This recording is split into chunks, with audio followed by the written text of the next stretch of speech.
All right then. Good afternoon, everyone. Today is December 11th, 2020. This is a special meeting of the members of the State Liquor Authority being conducted in Albany and also remotely. Attending in our Albany offices is Chairman Bradley.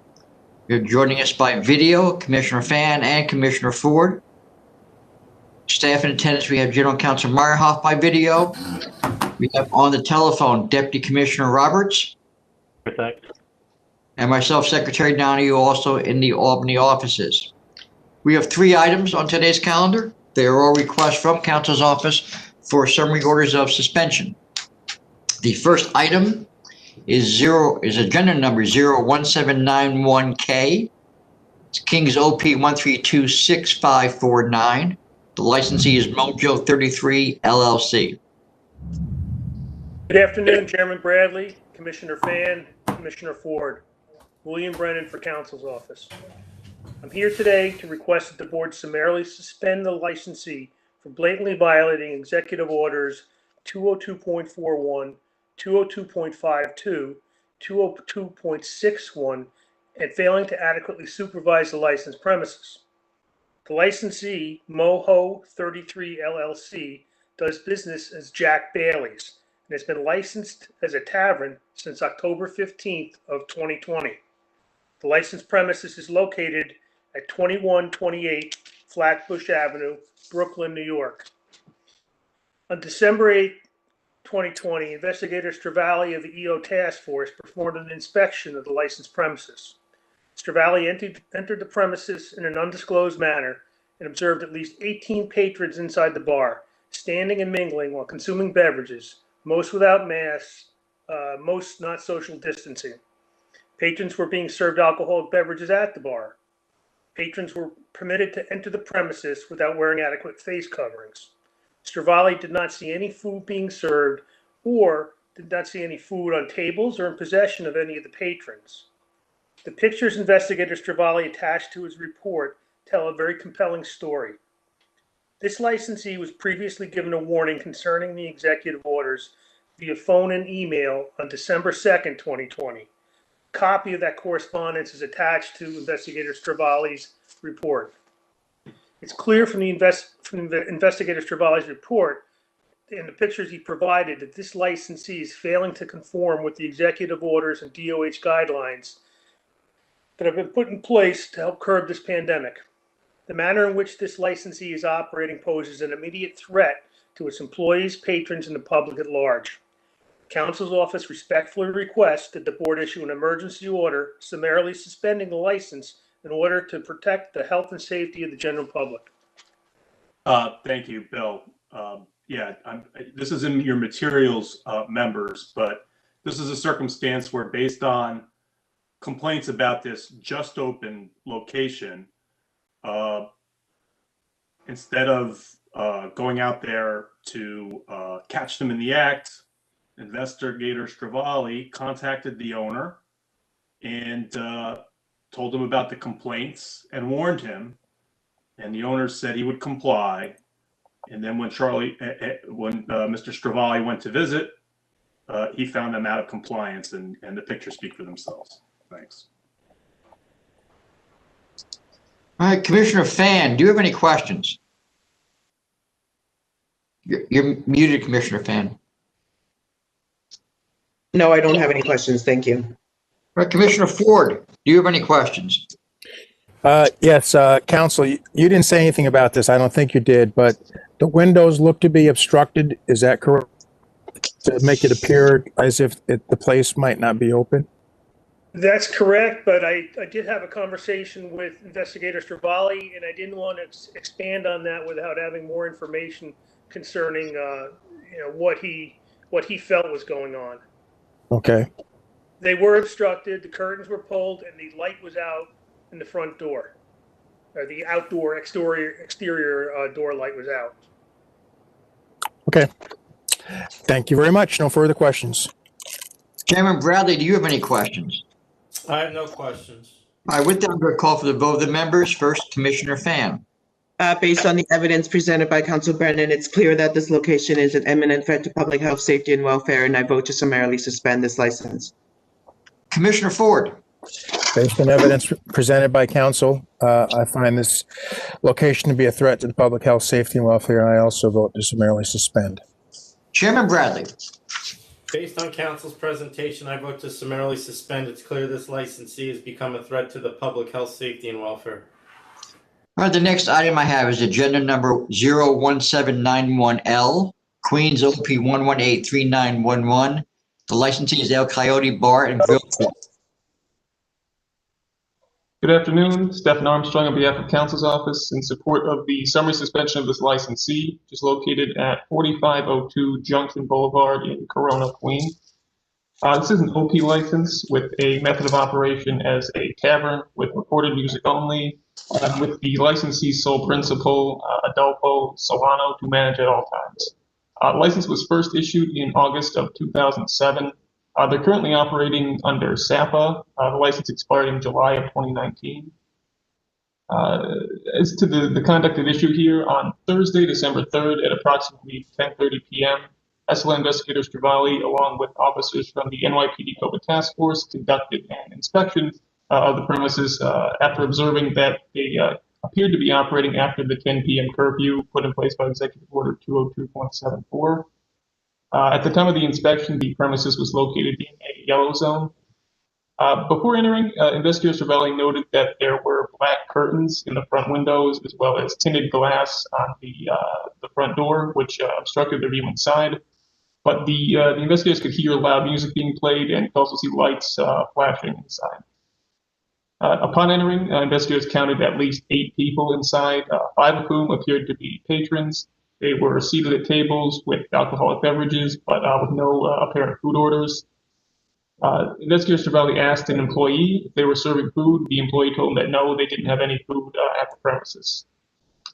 Several employees were also observed without proper facial coverings. The licensee principal was not present. An individual who identified himself as a manager stated that he was in charge. The main reason that Counsel's Office makes this request is that many of the violations observed on December 3rd are for things that the licensee has been repeatedly warned about over the last approximately 2 years. It is clear at this time has clearly not made any effort to correct. The licensee has 2 prior cases from 2019 with a total of 33 charges. These cases are still open.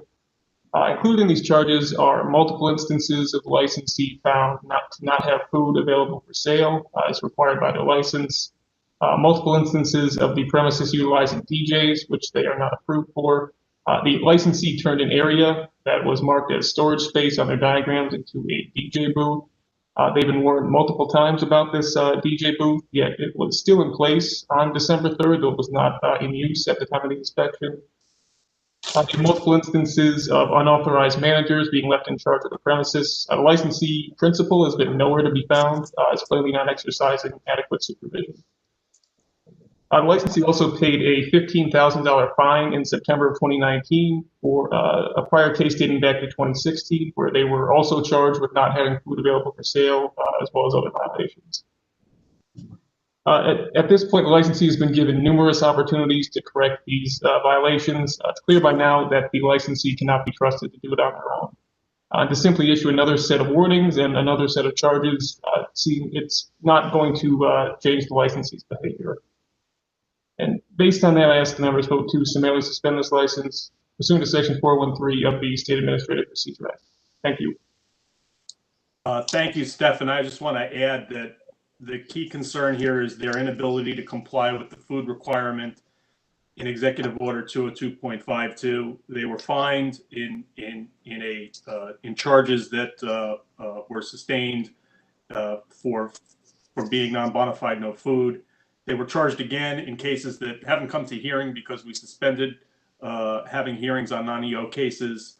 And here they are again, found to be operating as just a bar with no food. They should not respectfully be permitted to operate in this restricted environment since they're not capable of serving food. Commissioner Fan, do you have any questions? Stephan, do they have any prior UO violations? No, there have been a handful of 311 complaints for social distancing and other violations, but no specific warnings that we're aware of. Commissioner Ford, I'm sorry. Commissioner Ford, do you have any questions? No, I'm good. Thank you. Chairman Bradley, do you have any questions? I have no questions. All right, with that, I'll call for the vote of the members. First, Commissioner Fan.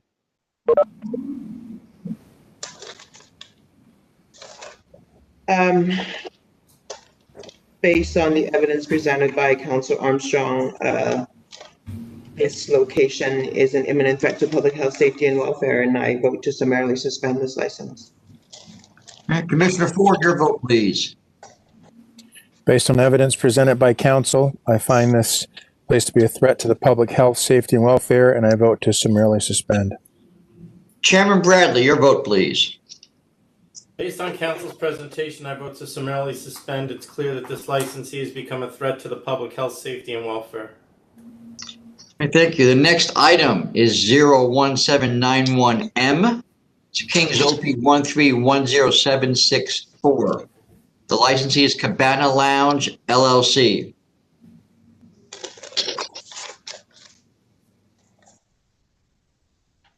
Marguerite, are you there? Because we don't have you on the camera. Can you hear me?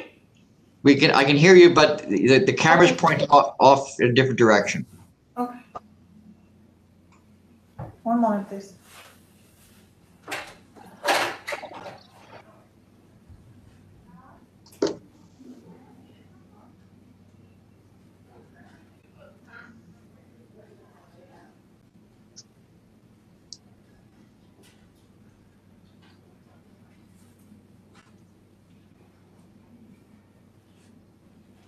I'm sorry, I tried to readjust it.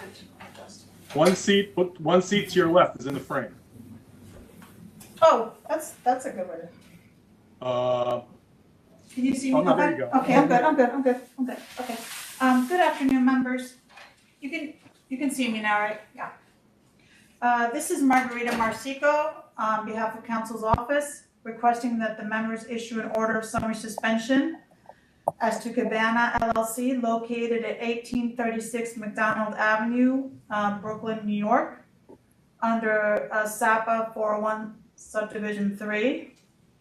The reason we're requesting that the members summarily suspend this license, as you'll hear and as you've already seen in the report, is that the licensee has been, I guess, attempting to hide their open flouting of the COVID rules, and in doing so have endangered their patrons by doing that. And also, they've engaged in a bunch of fire life safety violations, which has virtually turned this premise into a fire trap. So the facts, as reported to me by Investigator Stravali, who I spoke with, were that on this morning at about 12:17 in the morning, he went with the NYPD Vice SLA COVID Task Force to the premise. The NCO sergeant at the precinct had requested their assistance. They had been receiving numerous 311 complaints that the licensee was openly violating the time restrictions and was operating well beyond 10 p.m. When the investigators and the detectives went, they saw this illegal wooden structure that was obstructing the sidewalk. They observed a male go to like a wooden door that you see in the photographs, do a secret knock, it would seem, of 3 times, and then being allowed in the premise. The team went closer to this structure, and the investigator was able to see a piece of wood that was able to slide. They gained entry, and they were standing in between, they were on the sidewalk inside this illegal structure. It was pitch dark, and there they were looking at the front door of the licensed premise. The security guard finally allowed them in. The security guard basically heard something was going on, so he opened the door to see who was out there, and that's when they said police, police. And so the team was able to gain entry. I should note that the police have been suspicious of this premise for several days, but had been unable to gain entry. When they went there, nobody would open the door. This was a pretty sophisticated system they set up. They had surveillance cameras mounted on a pole in front of the location. There was a large screen TV inside which displayed the exterior of the premise to see who was in the nearby vicinity. They saw 20 patrons on the first floor and 2 patrons on the second floor, as well as 9 employees.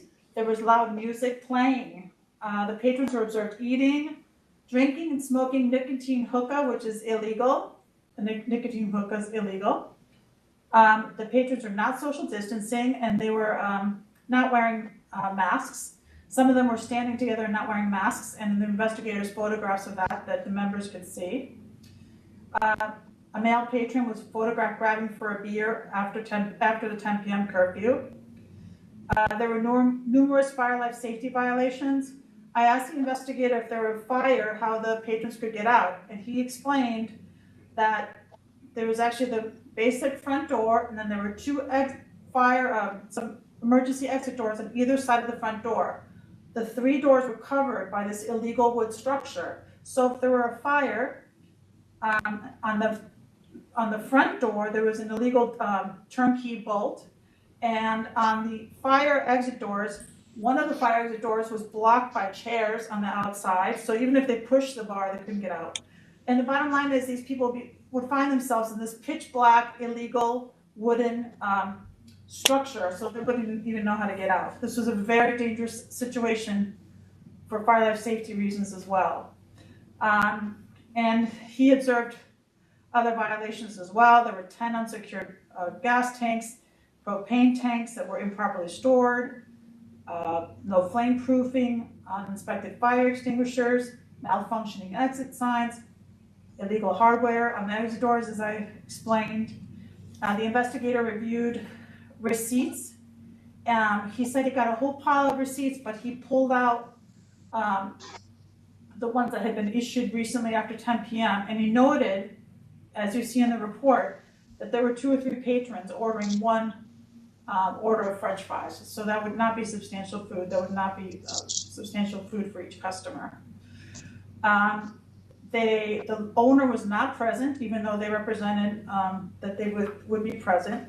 Mr. Vincent Bonadonna, when he got his license in February 2019, told the members that he was going to personally, he told the members through his method of operation and application that he was going to personally supervise, and he was not present. Instead, there were 2 managers that were there, and one of the managers admitted to the investigator Cervalli that they knew that they were violating the rules, but they had to survive and pay the bills. So it would seem from the circumstances present that these people were really took huge efforts to evade law enforcement and detection. We believe that they present an imminent threat to the public safety, so we're requesting the issue of summary suspension.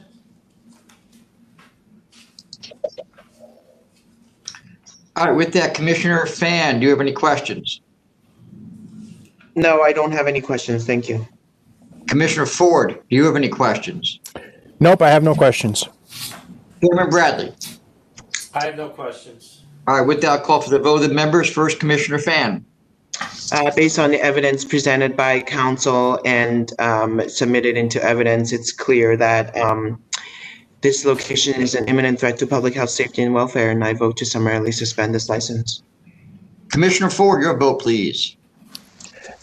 Based on evidence presented by counsel, clearly showing the intention to conceal the fact that they were open, how they were open, and the fact that people were being kept inside with all sorts of safety violations, I vote to summarily suspend this license as well.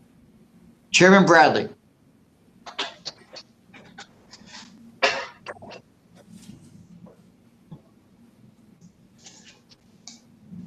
Chairman Bradley?